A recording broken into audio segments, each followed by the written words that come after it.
Hello बच्चों, कैसे हो? आई होप आप सभी अच्छे होंगे। ठीक है, आज हम पढ़ने वाले हैं field lines and gravitational field strength. So what's the meaning of this we study today. Field lines are visual tools use to show the direction and strength of the gravitational field. Generally हम कह सकते हैं कि field lines जो भी होती हैं वो हमें जस्ट डायरेक्शन को और उसकी स्ट्रेंथ बताती हैं कि हमारी ग्रेविटेशनल की फील्ड किस डायरेक्शन में जा रही है और कितनी स्ट्रेंथ है उसकी। ठीक है, अब जो एरोज़ होते हैं उसके ऊपर वो क्या शो करते हैं, किधर होते हैं, तो वो डिपेंड करते हैं हमारे मास के ऊपर।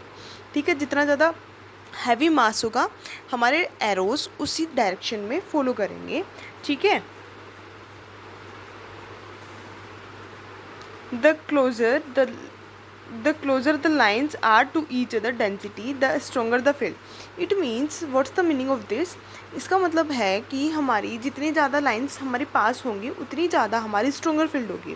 जैसे कि हम ये एग्जांपल ले सकते हैं। ठीक है, लेट सपोज यहाँ पे ये क्या है, हमारी ग्रेविटी यहाँ पे। ठीक है, और ये हमारी फील्ड लाइंस हैं। फील्ड लाइंस नीचे की तरफ आ रही हैं क्योंकि हम जानते हैं हमारी अर्थ सरफेस क्या होती है, मास हैवी होता है। ठीक है, तो इसमें क्या हो रहा है, जो हमारे बीच में इनके बीच में आपको एक डिस्टेंस दिख रहा होगा। ठीक है, ये एक सबके बीच में इक्वल सा डिस्टेंस है अप्रोक्सीमेट। और वहीं अगर हम इस वाले को फॉलो करते हैं, इस वाले को देखते हैं, तो यहाँ पे इस डिस्टेंस बहुत कम है। इट मीन्स हम यहाँ पे इसको क्या कह सकते हैं, ये हमारी स्ट्रोंगर फील्ड को प्रेजेंट कर रही है। ठीक है, वेयर एज ये वाली हमारी वीक फील्ड को प्रेजेंट कर रही है। ओके ओके, ठीक है।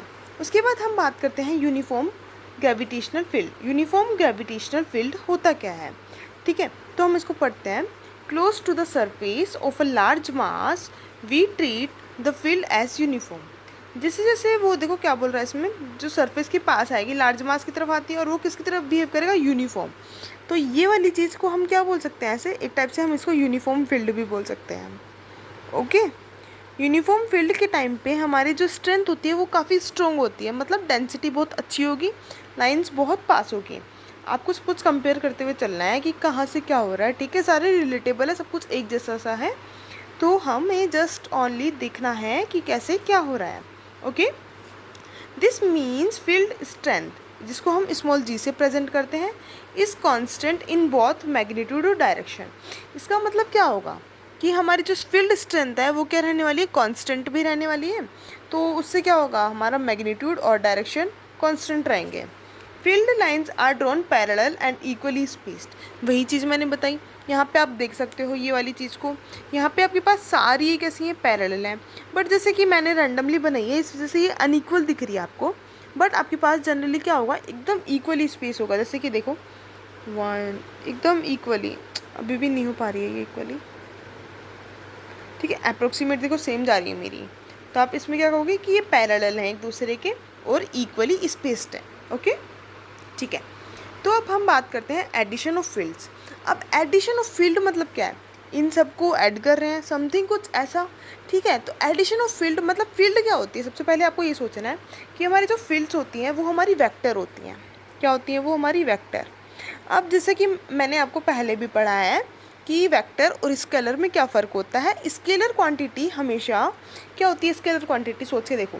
स्केलर क्वांटिटी जैसे कि मैं बोलूँ आपको 5 + 3, तो आप क्या इसको डायरेक्टली ऐड कर सकते हो? यस मैम, हम कर सकते हैं। तो ये कितना होगा, 8। ठीक है, वहीं अगर हम वेक्टर फील्ड की बात करते हैं तो वेक्टर फील्ड में आप डायरेक्टली कभी भी ऐड नहीं कर सकते हो। वेक्टर फील्ड में होता क्या है, वेक्टर फील्ड में जनरली अलग अलग होता है। जस्ट लाइक मैं बोलूँ कि आपके पास 5i + 6j, क्या आप इसको डायरेक्टली ऐड कर सकते हो? नहीं, आप इसको डायरेक्टली ऐड नहीं कर सकते हो। ओके, इसके लिए आपका फॉर्मूला लगता है। ठीक है, रिजल्टेंट फार्मूला, जिसको हम बोलते हैं a√a1² + a2² समथिंग एल्स, ऐसा कुछ। ठीक है, ऐसा कुछ नहीं, वही होता है। ठीक है, तो अब हम बात करते हैं एडिशन ऑफ फील्ड क्या बोलना चाह रहा है। Gravitational field strength is a vector quantity. इसने क्या बोला, वही चीज़ बताई कि वेक्टर क्वांटिटी होती है। इफ़ देर आर 2 और मोर मासेस, अगर एक या एक से ज़्यादा, 2 या 2 से ज़्यादा मासेस होंगे, तो the total field at any point is the vector sum of the individual field. तो वही चीज़ बता रहा है ये भी कि अगर आपके पास वेक्टर फील्ड है तो वहाँ पे वो डायरेक्टली ऐड नहीं करेगा, उन सबको वेक्टर